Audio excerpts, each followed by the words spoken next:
আমরা মেগাস্টার শাকিব খানকে নিয়ে স্বপ্ন দেখতে ভালোবাসি, কারণ মেগাস্টার শাকিব খান সে সামর্থ্য রাখেন, সে এবিলিটি রাখেন আমাদের স্বপ্ন পূরণ করার জন্য।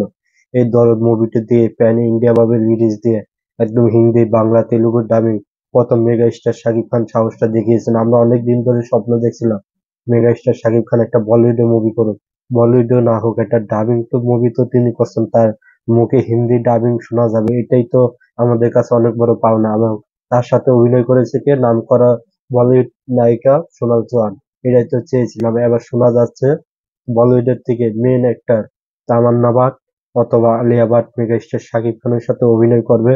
এখনো এটা চূড়ান্ত সিদ্ধান্ত না, এবং খুব শিগগিরই হয়তো অনন্য মামুনের কোনো শের খান, হয়তো শের খানে থাকতে পারে, না হয়তো অন্য কোনো প্রজেক্টে থাকতে পারে তামান্না, না হয় আলিয়া ভাট এবং সৌসুল্লাহ মালেক আফসারি।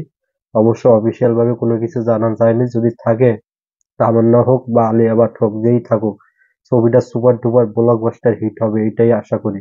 সো মেগাস্টার শাকিব খানের প্রতি ভালোবাসা রইলো। সো আল্লাহ হাফেজ, আজকে এই পর্যন্ত, ভালো থাকবেন।